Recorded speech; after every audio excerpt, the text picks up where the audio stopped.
आखिरी 10वां अवतार जो बताया जाता है कल्कि अवतार, उसके बारे में हम अच्छी तरह समझेंगे, क्योंकि कबीर सागर में भी उस अवतार के बारे में जिक्र है जिसे निःकलंक अवतार कहा गया है।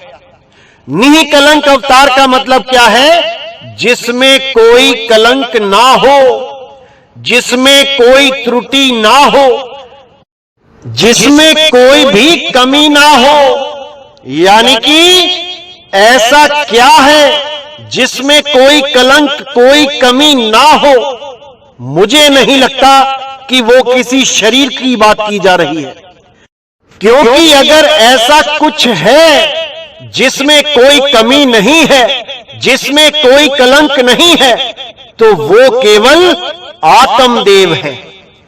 आत्मा ही अजन्मा है, आत्मा ही पुरातन है, आत्मा ही सनातन है, आत्मा ही शाश्वत है, आत्मा ही है जिसे कोई शस्त्र काट नहीं सकता, अग्नि जला नहीं सकती, वायु इसे सुखा नहीं सकती और जल इसे भिगो नहीं सकता। इसी आत्मा को निःकलंक बोला गया है। और इसका इशारा क्या दिया गया है कि वो अवतार जिसको कल्कि अवतार कहते हैं वो संबल में प्रकट होगा। अब पढ़े लिखे लोग तो लिखा देख लेते हैं कि संबल लिखा है तो पहुंच जाते हैं मुरादाबाद के पास वाले संबल में कि वहीं पर कल्कि अवतार होगा। और YouTube तो भरा पड़ा है जो अपने आप को कल्कि अवतार घोषित कर चुके हैं कि मैं ही कल्कि अवतार हूं। आप केवल सर्च मार के देखिए, आपको एक से एक कल्कि अवतार दिखाई देंगे। लेकिन यकीन मानना मेरे भाइयों, कल्कि अवतार आत्मा का अवतार है। कल्कि अवतार आत्म ज्ञान का अवतार है।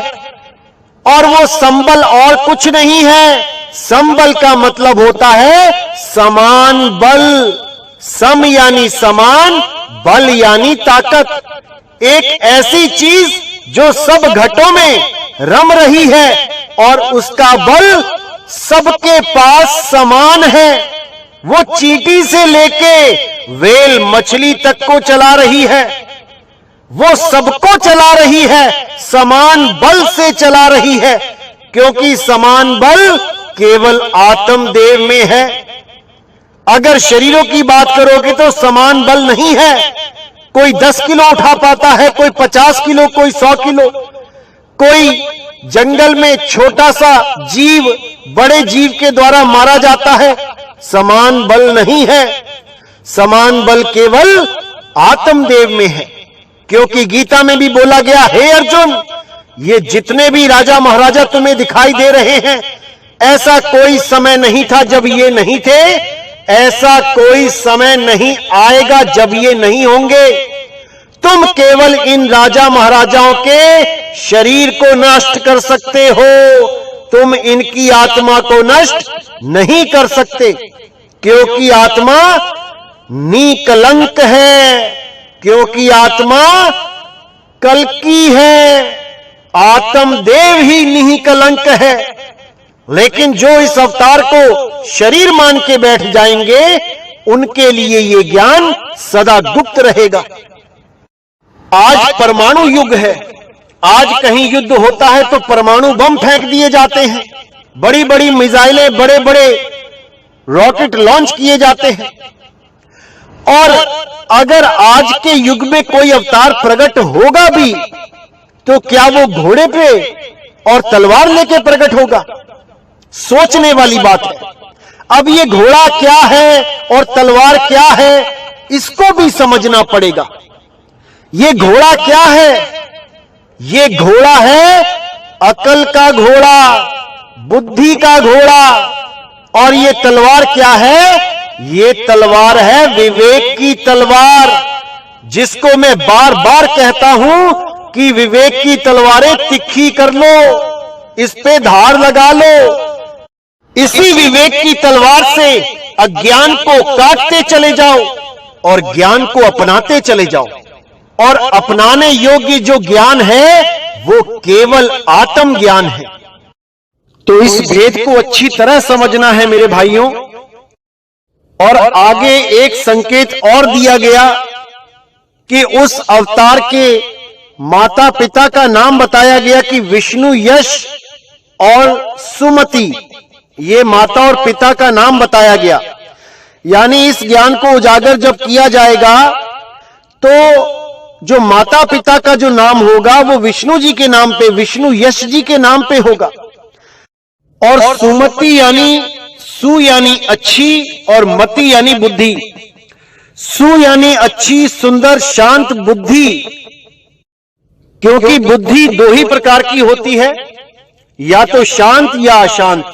जैसे समुद्र दो प्रकार के होते हैं, या तो बिल्कुल शांत होगा या फिर तूफान चलेगा, लहरें चलेंगी। तो इसी प्रकार विष्णु यश यानी विष्णु जी की महिमा वाला नाम और शांत बुद्धि, सुबुद्धि, सुमति के नाम पर वो नाम होगा। और जो ज्ञान होगा वो शरीरों का ज्ञान नहीं होगा, वो आत्म ज्ञान होगा। आत्मा का ज्ञान ही सत्य है। बिना आत्म ज्ञान के कोई भी ज्ञान अधूरा ही ज्ञान है। इसलिए ये अवतार ज्ञान अवतार होगा, आत्म ज्ञान अवतार होगा, ना कि कोई शरीर का अवतार होगा जो घोड़े पे तलवार लेके आएंगे। क्योंकि आज का युग घोड़े पे बैठ के लड़ने वाला नहीं है। आज का युग मिसाइलों का है, परमाणु बम्बों का है। क्योंकि कलयुग में ही ये अवतार होना है, इसलिए इस घोड़े का और इस तलवार का भेद आपको समझना पड़ेगा। और ये आत्म ज्ञान के अलावा और कोई अवतार नहीं है, ये आत्म ज्ञान का ही अवतार है। इसीलिए कबीर साहब ने भी बार बार यही बोला कि आत्म ज्ञान बिना नर भटके, कभी काबा कभी काशी, और जल में मीन प्यासी, मुहे देख के आवे हंसी। अगर इस दुनिया में कोई ज्ञान है जिसे प्राप्त करना है तो वो केवल और केवल आत्म ज्ञान है। क्योंकि आत्म ज्ञान प्राप्त करके ही हम सब एक हो जाएंगे।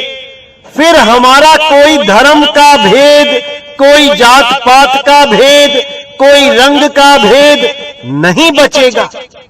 यहां तक कि देशों का भी भेद खत्म हो जाएगा कि मैं अमेरिकन हूं, मैं जापानी हूं, मैं इंग्लैंड का हूं, मैं ताइवान का हूं, मैं चाइना का हूं, मैं भारत का हूं। जब आत्मदेव पे आ जाओगे तो सब एक हो जाएंगे और पूरे विश्व में सतयुग जैसा माहौल हो जाएगा। ये जो कलयुग चल रहा है ये सतयुग में बदल जाएगा। इसीलिए संतों ने बोला था कि कलयुग में एक ऐसा समय आएगा जब कलयुगी जीव सतयुगी आचरण